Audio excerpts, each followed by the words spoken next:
Jemaat yang dikasihi oleh Tuhan kita Yesus Kristus, Shalom dan selamat pagi untuk kita semua.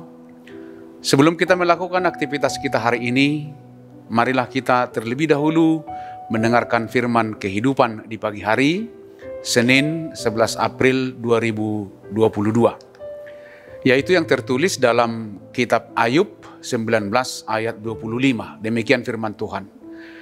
Tetapi aku tahu penebusku hidup, dan akhirnya ia akan bangkit di atas debu. Yang menjadi tema firman kehidupan kita adalah percaya pada pertolongan Tuhan di tengah penderitaan.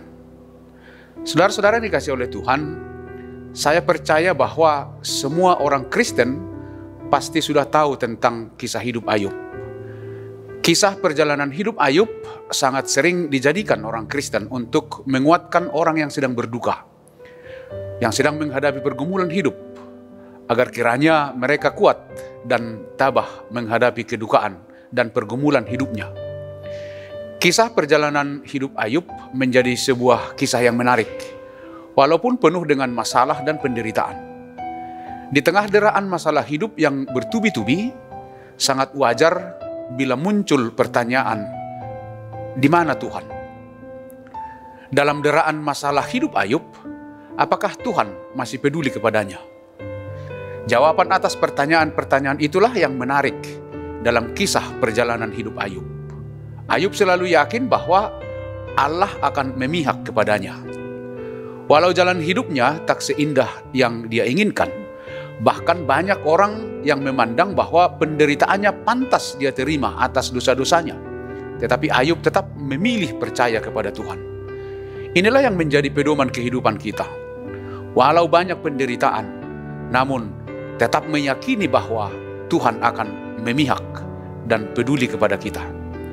Pergumulan dan penderitaan sering sekali membuat kita putus asa, bahkan marah kepada Tuhan. Dan bentuk protes atas kemarahan itu, manusia semakin menjauh dari Tuhan. Penderitaan menjadikan kita putus asa, karena menganggap bahwa Tuhan tidak berpihak kepadanya. Namun kita perlu renungkan, benarkah Tuhan meninggalkan orang yang menderita? Itulah kelebihan iman percaya Ayub.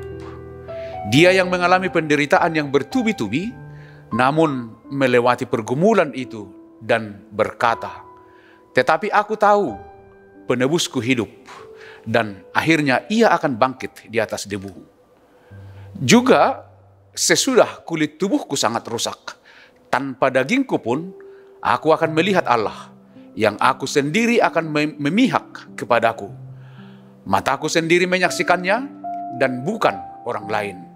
Hati sanubariku merana karena rindu.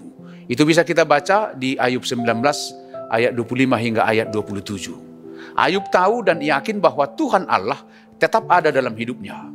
Karena itu ia tetap berpegang kepadanya. Memang tidak mudah, namun agar hati dan jiwa kita bisa lebih tenang, apapun yang terjadi, kita harus mempercayakan hidup kita kepada Tuhan. Sebab hidup kita adalah anugerah yang besar dari Tuhan. Hidup kita tidak hanya sudah diselamatkan oleh Tuhan, tetapi juga dipelihara senantiasa olehnya. Kalau kita mau jujur, penderitaan Ayub tidaklah sebanding dengan apa yang kita alami dalam perjalanan kehidupan ini. Namun kita sangat sering mengeluh, menggerutu, bersungut-sungut, dan marah kepada Tuhan. Padahal penderitaan yang kita hadapi masih jauh dari penderitaan Ayub. Seharusnya kita bisa lebih sabar dan kuat, karena kita masih memiliki keluarga atau sahabat dan rekan-rekan seiman yang mensupport kita. Sementara Ayub sudah kehilangan anak-anak dan hartanya, sahabat-sahabatnya mencemooh dia, dan istrinya meninggalkan dia. Namun Ayub percaya bahwa Tuhan akan berpihak kepadanya. Itulah yang menguatkan hidupnya. Demikian juga dengan kita. Mari kita memelihara iman percaya kita, sekalipun dalam penderitaan. Mempercayai bahwa Tuhan akan berpihak kepada kita yang percaya kepadanya. Demikianlah firman kehidupan kita.